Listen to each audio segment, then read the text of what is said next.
So the continued discussion of exercise 1, chapter 6. I have just shown you guys a solution that you can do using the formula for linear Bayes estimator that you find when the Buhlmann model's assumptions are satisfied.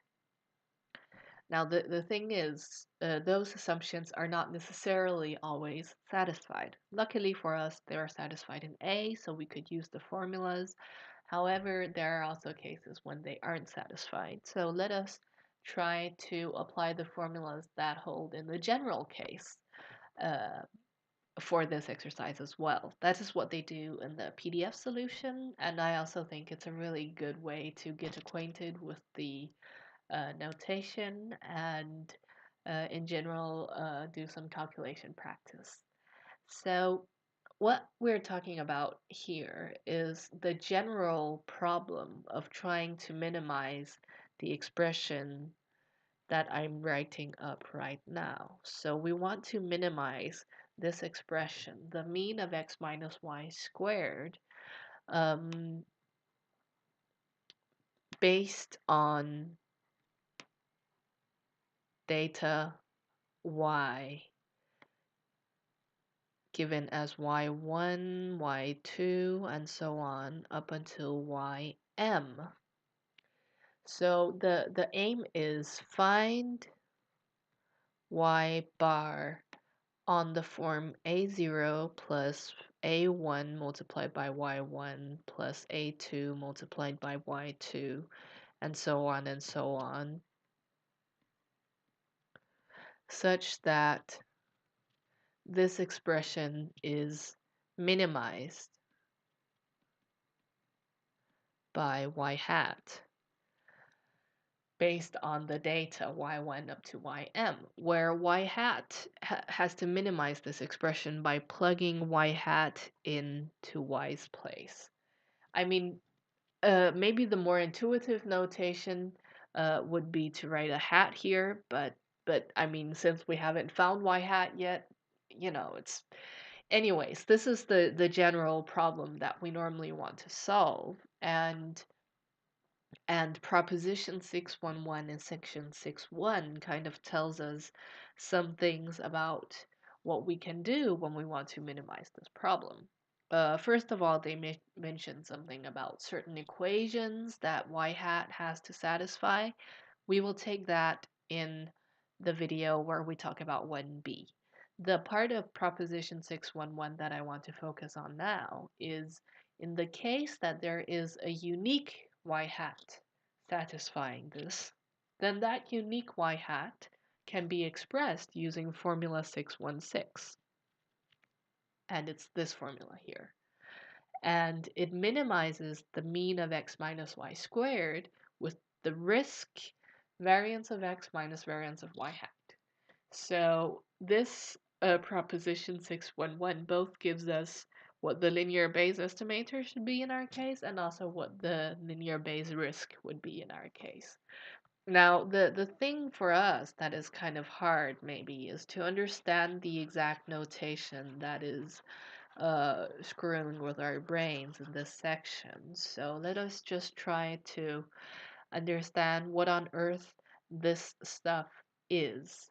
Um, First, let's try to figure out what the x in this formula is in our case, what the y hat in this formula is in our case.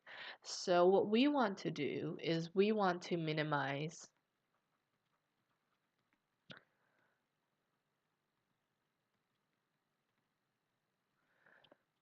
the mean of theta minus theta hat squared. So the notation here with the x that is in the formula, well, is for our case equal to theta, whereas the y hat that is in the formula is in our case theta hat, and the y bar that is in the formula, it is the data, so for our case, our data is x, so in our case it is x, and hence if we use this formula to try to find an expression for theta hat, then what we do is we write theta hat is equal to the mean value of theta, because our theta is this formula's x, plus the covariance vector of theta and our data x, and it has to be transposed. This little prime thing, it stands for transposed, and it's kind of confusing because the covariance vector is actually a row vector, and it's a column vector, but it's defined as a row vector transposed, and then you have to transpose the column vector, which then turns into a row vector, but no worries, we'll take care of that later. So we have the covariance vector of theta and x, and since both theta and x are one-dimensional here, it's just the covariance of theta and x. And then we have the variance matrix of the data. In our case, the data is just x, and we have to take the inverse of that variance matrix. Well, since the data is just x, basically what we have here is just the variance of x inverse, right?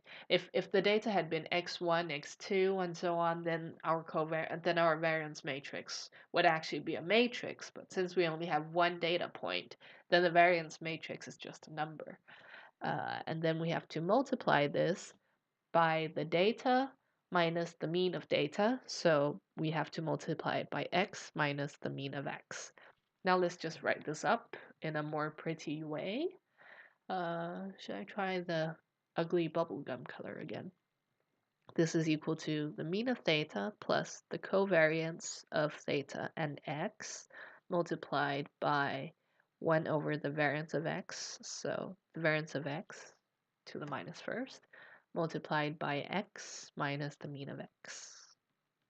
Now recall that we want to express this using x, m1, and m2. That will probably take a bit of energy.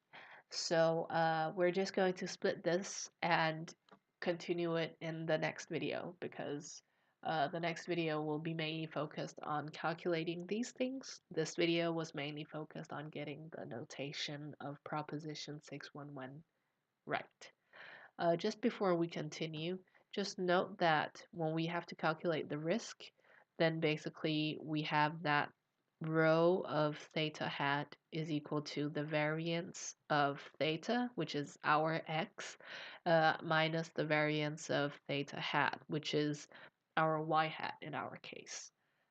So we will get back to this later on, because in order to calculate this, we need to have a proper expression for theta hat first.